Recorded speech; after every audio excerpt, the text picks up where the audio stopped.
Okay, it looks a little different from the last time you saw it. This is my Smith Corona XE5100 Spellwrite 1 dictionary correcting typewriter. At least this is the inside of it.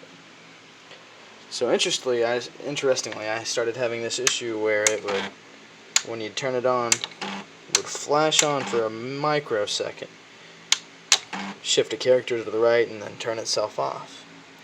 Well, I took off the top cover to find those wires right there leading to something, and to see what they led to.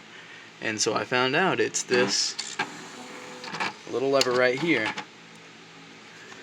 which, if you look in the back here, works with this assembly on the back of the carrier to move and get to that switch. See how it pushes it in? That switch is loosed only when the top cover is on and when it's relaxed back here in this joint. So while that's down, this thing works just as intended. But if it's not making contact, and if that switch is just locked in there by default, the carrier will not move. So if you've got something holding this switch down, it works perfectly, just like it used to. So whatever I did must have loosed or triggered this, because if that button here is held down, except by the carrier momentarily tripping it to show that it's aligned, no function. Here are some other looks at the internals of it, just because I could not find anything related to this on the internet, related to the inside of it, or related to that carrier switch, I guess you'd call it. Pretty bog standard 80s keyboard underneath, membrane braced, switches, everything.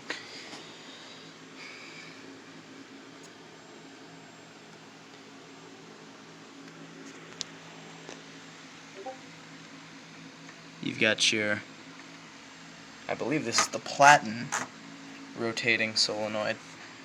And then back here you've got this, which is solely based on these gears here, which is a springy switch, and then the actual solenoid for the daisy wheel on the front. Of course it's on, so that won't move freely, but it does. And down here you've got your switch wires, I believe, or whatever those, I think those may go to something else.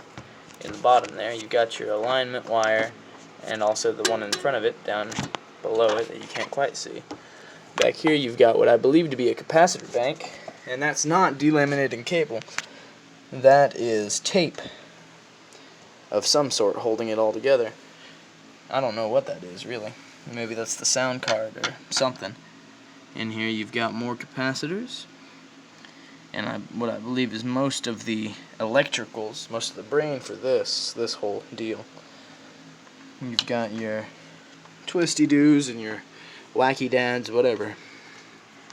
But yeah, really important thing here is that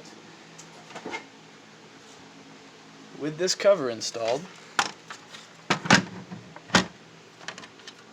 I believe it's this piece right here,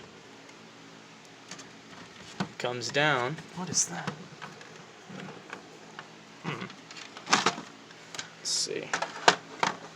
Yeah, you see that?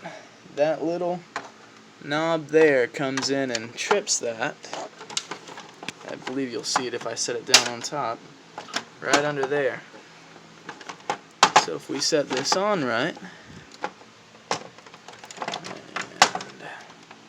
yeah, that's not going to happen. I'm going to give you a second. Alright, I've got it aligned now. You can see as I set this cover down, it pushes in that knob, which should mean when I turn this on,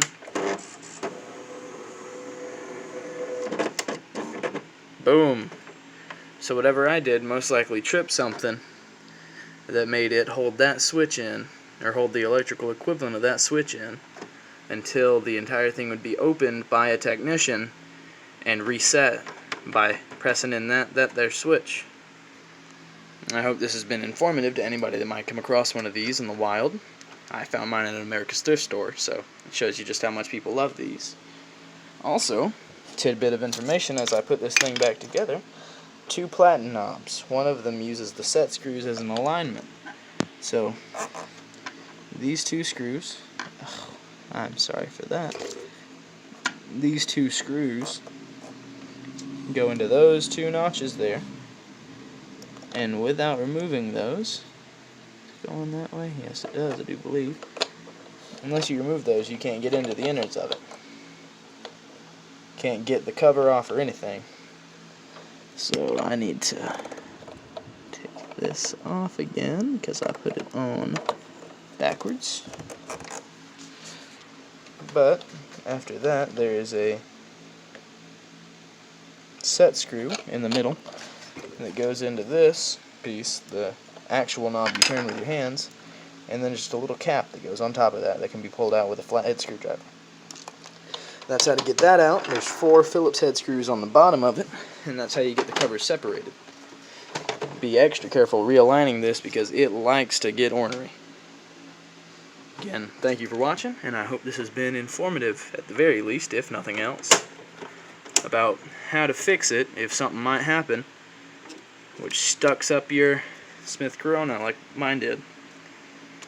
Alright.